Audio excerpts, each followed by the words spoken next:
अस्सलाम वालेकुम मेरे प्यारे बहनों और भाइयों।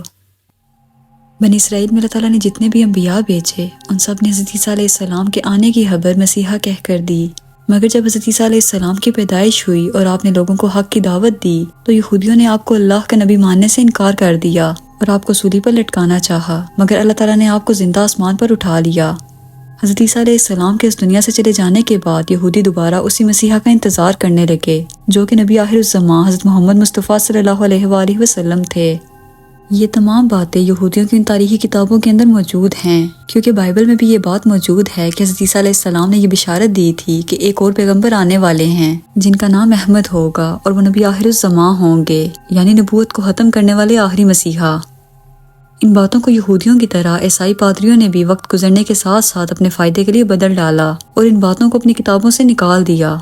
इसलिए हम मुसलमानों का ये अकीदा है कि इंजील और तौरात अल्लाह ताला का ही कलाम हैं, मगर इनके अंदर वक्त के साथ बदलाव हो चुके हैं जो कि इंसानों ने ही किए हैं। बस एक वाहिद इल्हामी किताब कुरान मजीद है जिसके अंदर क़यामत तक कोई तब्दीली नहीं आ सकती, क्योंकि इसकी हिफाजत का जिम्मा अल्लाह ताला ने खुद लिया है।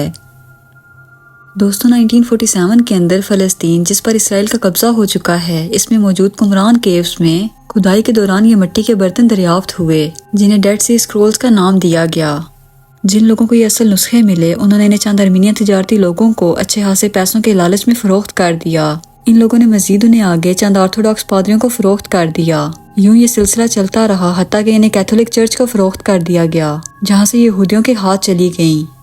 दोस्तों, 1947 से लेकर आज तक ये तारीखी मजहबी किताबें या तौरात के असल नुस्खे खुफिया रखे गए हैं। इनके अंदर ऐसे क्या इंकशाफात या पेशन गोइयाँ की गई हैं कि किसी मजहबी रहनुमा या आलमी स्कॉलर्स को ना तो इस बारे में कोई बात करने की इजाज़त है और ना ही उन्हें देखने की। इसकी वजह ये है कि इनके अंदर आखिरी नबी हज़रत मोहम्मद की आमद की पेशन गोई मौजूद है। मजीद इसके अंदर कई ऐसी कुरानी तालीमात भी शामिल हैं जिनको यहूदियों की जानिब से सदियों से तनकीद का निशाना बनाया जा रहा है, जैसा कि सूद का निज़ाम वगैरह। इसीलिए ये लोग इस हकीकत को इस दुनिया से छुपा रहे हैं और मुख्तलिफ बहानों से उन्हें पायरेटेड या फेक कहकर उन्हें दुनिया की नज़रों से छुपाना चाहते हैं। ये तकरीबन 2000 साल पुरानी तालीमात हैं जिनको किसी डर और खौफ की वजह से कुछ जारों के अंदर डालकर किसी शख्स ने इनको बचाने के लिए और आने वाली नस्लों तक इसे पहुँचाने के लिए वहाँ महफूज रखा। मगर आज यहूदी कौम बहाने करके उन्हें दुनिया की नज़रों से छुपाना चाहती है, जो कि ये कौम हज़ारों साल से करती चली आ रही है। दोस्तों, इस यकीन को एक और अहम सबूत भी मजबूत करता है, क्योंकि 1945 में मिस्र के एक कस्बे नागामादी के अंदर एक किसान ने शीशे के जार के अंदर महफूज कदीम मिस्री जुबान के अंदर लिखी गई तालीमात, जिसे कॉप्टिक लैंग्वेज कहते हैं, इनको दरियाफ्त किया। ये लोग जियोनास्टिसिज्म ख्यालात के मालिक थे, यानी कायनात को किसी निचले दर्जे के खुदा की तहलीक समझते थे। एक पैप्रियस कॉडेक्स यानी हाथ से लिखी गई किताबें जिनके अंदर गॉस्पेल ऑफ जॉन भी शामिल है, इसे नागामादी का नाम दिया गया। दुनिया भर के मजहबी स्कॉलर्स और रिसर्चर्स ने उन्हें पढ़ा, एनालाइज किया और 3 साल के बाद इस नतीजे पर पहुंचे कि ये तमाम कदीम नुस्खे कुरान करीम के बयान करदा कई वाक़यात को सच साबित करते हैं और ये भी साबित करते हैं कि ये तमाम कलाम एक ही खुदा की जानिब से भेजे गए हैं, क्योंकि इनमें बहुत से ऐसे वाक़यात और तालीमात मौजूद हैं जो कि कुरान पाक में भी खूबहू मिलते हैं, जिन्हें आज तक साबित करने के लिए तारीख में कोई ठोस सबूत मौजूद नहीं थे। दोस्तों, बिल्कुल यही केस डेड सी स्क्रोल्स के साथ भी है, जिन्हें आज भी दुनिया की नज़रों से छुपा कर रखा गया है।